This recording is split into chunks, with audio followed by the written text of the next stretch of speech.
Once again, the greatest player of all time was so close to making it. Hello guys, and welcome back to another cold episode. On today's episode, we're taking a look at Jesse Kotton's Dracotail, which I believe was the highest performing solo Dracotail.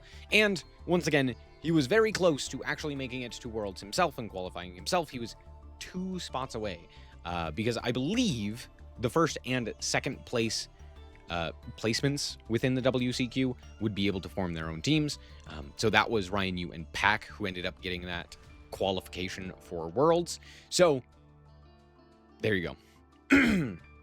Now, with that being said, the 4th place in North America, or I should say it was for North America, the North American positions went to Ryan Yu and Pack. And 4th place was Jesse Kotton. He was also top 30 overall, which is quite impressive. Obviously, greatest player of all time, not surprising. On top of that, he was also very close, which is on theme for Jesse Kotton himself, right? How many times has he made it to the grand finals and come ever so close, but not quite gotten there? You know, it happens so often, so it's kind of funny that it happened again here. That's all. Just thought it was funny. As for the deck itself, here's some interesting things about it. First and foremost, there's a bunch of 2-ofs, which Jesse Kotton has been known to say that he doesn't like 2-ofs. But the reason that he gave when he built this deck in the TCG was because against Cool Tune, it's a nice way to kind of add doubt to their mind as to what you could potentially have, right? Because you're just more likely to see a wider variety of cards, right? So you're not guaranteed to see the same cards, and you're less likely to have that same card on the top of your deck that they can just stack and give you. So that's kind of the idea, is like, oh, if I played 3 Super Poly and they had, you know, they saw that I had a Super Poly in hand, the likelihood of me seeing another Super Poly is going to be higher than if there was only that one additional copy, right? So that's kind of the idea. You're less likely to have those repeatable cards. That's kind of it. As for the actual deck list, let's go over it real quick. We have a standard-ish Dracotail package, right? We're playing the 3 Malulu, the 1 Firazol, the 1 Lucius, the 3 Fimena, and the 2 Urgula and 1 Pan. For the monsters, we're also playing the 3 Ketu and the 1 Rahu, but notably, we're only playing Flame and Sting. We're not playing Horn, and the reason for that, kind of bricky, and it's not great right now. Theoretically, you could hit, like, a Cool Tune guy or something else of that nature, but there's not a lot of reason to even play the Horn, right? Not a lot of decks care too much about their monster returning to the hand. So it's not great. It's not bad, it's just not great. And not drawing the brick is better. That's pretty much it. As for the branded package, it's also pretty simple. We're playing the 2 Wildbaz, the 1 Fallen of Albaz, the 1 Ecclesia, and 2 Cartesia. And the reason for the 2 Cartesia is because you can also grab it off of the Synchro. So that's kind of the idea. If you see Wildbaz, you basically get to see Cartesia. But we also have Cartesia, which basically does the same thing as Malulu. So there's a bit of overlap there. You don't really need both. As for the rest of the cards, it's pretty simple. We are playing a fair few amount of hand traps because we do need actual monsters in our hand. So we're playing the Drolls, the Maxis, the Fuas, and the Ashes, as well as 1 Ghost Bell. This is likely just an additional card. It's the 40th card, right? And instead of playing, again, that like 3 of for Super Poly or the 3 of for Fallen and the Virtuous that can only really find a certain amount of value, it's better to play that additional hand trap. And then, of course, we have a bunch of power spells, the Branded Fusions, the Super Poly, and Fallen and the Virtuous, and the Call to Buy. That's it for the deck. As for the extra deck, it's pretty simple as well. We're only playing 1 Super Poly target. I say it's simple. This is a weird extra deck, I'm not gonna lie. But we're only playing the 1 Sea of Theseus, or Sea Monster of Theseus, which is the only Super Poly target. And the reason for that is because you can Super Poly away the branded board using your branded monsters, the like Albions and Albalenitises and what have you, right? So you don't necessarily need a Super Poly target for branded. On top of that, pretty much any other deck that you would theoretically come across would be able to be fusion summoned utilizing any of your Albaz. So if you see access to Albaz via the myriad of different ways that you can gain access to it, you would still then be able to like normal summon it or set it or something else of that nature to then use for super poly targets, especially with the Dogma that devours, which is very easy to fuse using super polymerization to get 2 of the opponent's monsters and your Albaz off of the field for the Dogma. So that's kind of the idea as well. As for the rest of the extra deck, it's actually pretty interesting. We're only playing the 3 Dracotail specific monsters, the 1 Gulumel and the 2 Arthalion. We're not playing the 3rd. We don't need it. It comes up occasionally where the 3rd would be nice, but not a ton. As for the rest of the cards, we are playing a few additional fusion targets in the Secretarion and the Chaos, and then the rest are just Albaz cards. The Titanic Lad, 2 Albion, Mirror Jade, Alba Lenitus. This one's actually pretty interesting because even playing against other branded players, if they just leave like an Albaz on their field, or if it just ends up getting stuck there via like a negation effect or something else of that nature, you can actually just fuse it off. You can use your opponent's Albaz to just fuse into this guy. So if they have like a dragon and an Albaz on the field, you can just, now it's my guy. It's kind of crazy. We also have the Rindbrum, as previously mentioned, which is another reason why we play the Fuwa. And then the Dogma that devours, which is pretty nice. We're only playing the 1 because we're not playing the pure branded, but yeah. We're also playing the Ecclesia, as previously mentioned. Pretty solid card. It's one of the better cards for this deck, but it also is something that you can send to the graveyard via the Fallen and the Virtuous, which is pretty cool. And then we're also playing the Verte, and this comes up quite a bit, just being able to go, like, you know, fusion with Femena, or fusion with Ketu, or fusion with Cartesia, or something else of that nature, in order to go into Arthalion, which then triggers all of the additional monsters and add back cards. Normal summon a guy, go into Verte, and then activate, like, a Rahu, or a branded fusion, or something else. It's pretty nice. So that's kind of the idea behind those. And that's it. Let's hop into the replays and show you how this deck performed. All right, and here we are going second, and this is actually kind of an interesting game because we did draw the Droll, which is nice, but that's kind of it, right? However, it's against the FTK deck, so hopefully this Droll can kind of just get us there and make it so that the opponent doesn't kill us. And it actually does seem to work pretty well. Like, Droll is pretty good against this deck. They don't really have the ability to search in order to actually set up their own end board, and they don't really have the ability to FTK us or guarantee an FTK against us. I think they like had to hard draw the rank up spell, or at least an additional rank up spell to potentially OTK us.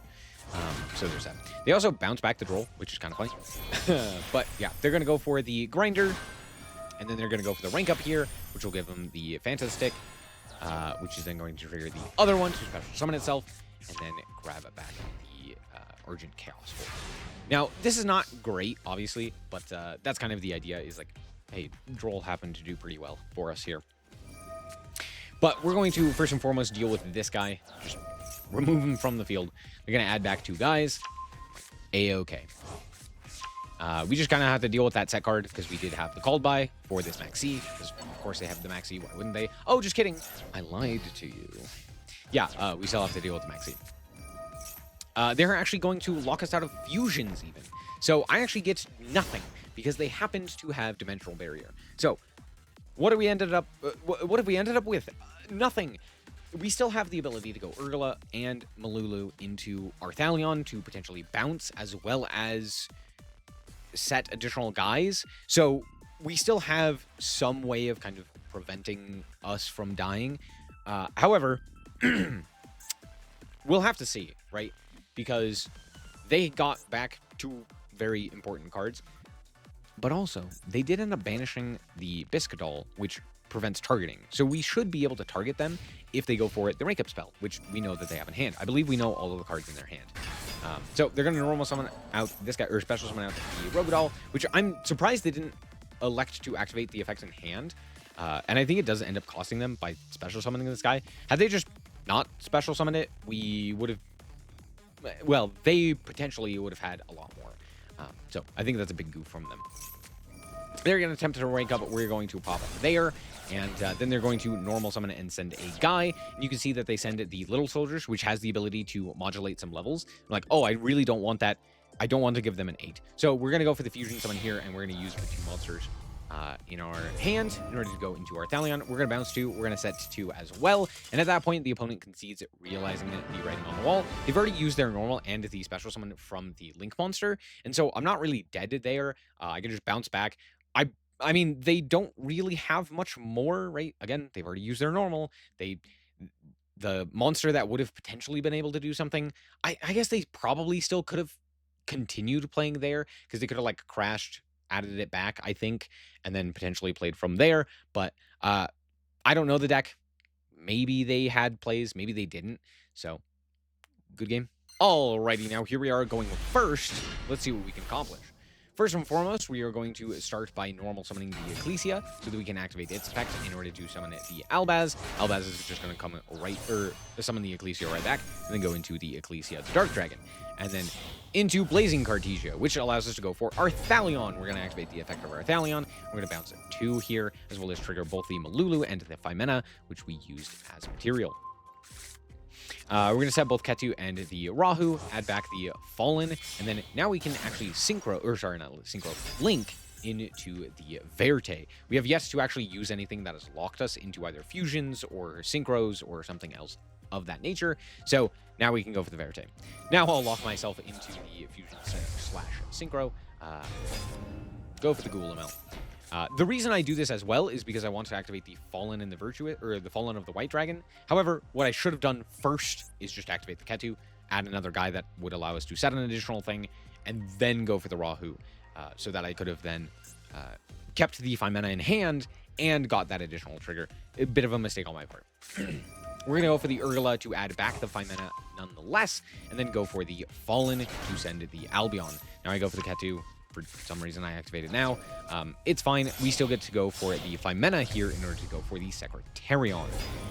Activate the Lucius to set the Sting. We're going to then reborn the Lucius so that we can activate its effect to grab another Phimena, and then go for the final act of summoning Verte, or activating Verte to summon Mirror Jade. We're going to set an additional card, bring back the Ecclesia, set the Fallen and the Virtuous, add back the Ecclesia, add back the Cartesia, and pass to our opponent. So this is quite a lot, not gonna lie. But that's what happens when you get to go uninterrupted.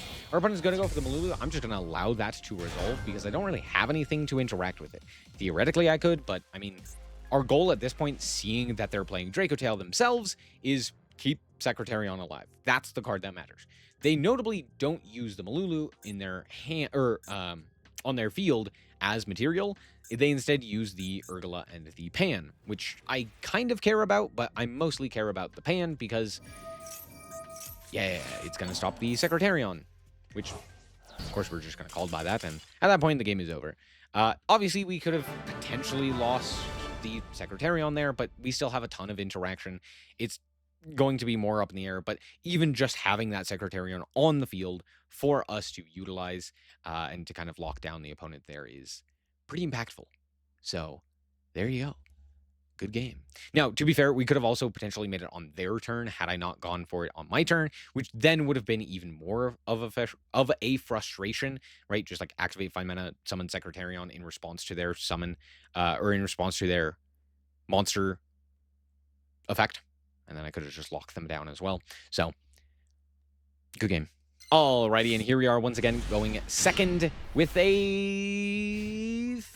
it's a pretty good hand going second. It's not the greatest, though. But we are playing against Branded in some capacity. I believe this is just Branded. So they're going to go immediately into the Ecclesia. I believe they sent the Dogma here. So out comes Quem. They're going to send the regular Albaz. I don't know why they send regular Albaz here. I don't know what the plan is. And then they go for the Sword Soul Champions. And I'm like, huh? Anyway, they're going to grab a second Cartesia. They're going to go for the Cartesia and then activate the effect in order to Synchro Summon into Albion. They're going to go for the Albion effect. They're going to go for the Quem effect to reborn the Albaz. And then they are going to banish 2 in order to go into Mirror Jade. And then they activate Nadir Servant to grab Ecclesia and draw a card. I don't know why they locked themselves here. I feel like they probably could have done more, but I don't know, maybe not. They add the Quick Play, they added the Ecclesia, and they send to the graveyard the Ecclesia because their zones are full. Yeah, I don't know why Albaz is on the field. He's just chilling. That being said, it's still a lot, right? They may have messed up the combo and not ended on as many interactions as they could have. It's still going to be a lot to pull through, or to play through. We draw Malulu, which is not bad, but we're going to immediately start with the Rahu here, and I accidentally, this is just straight up a misclick, I accidentally used 2 cards in hand. Should have used a card on field, or a card from deck. What I should have done is go card from deck, hand, hand. That's what I wanted to do, but I clicked hand, hand, and it just resolved, and I was like, oh no, that's not at all what I wanted. So, oops. I don't know why it does that. I could not tell you, because it does say 1+, but I guess it's like, click a Dracotail monster, and then click a monster in hand. And I think that's what ended up getting me. Anyway, regardless, it's fine. I'll make it work. I'm going to attempt to add back and trigger both of the effects. They are, of course, going to pop the card. I'm like, that's fine. We get to set the Ketu. We get to negate. And this may seem like a strange negate. I negate the Cartesia.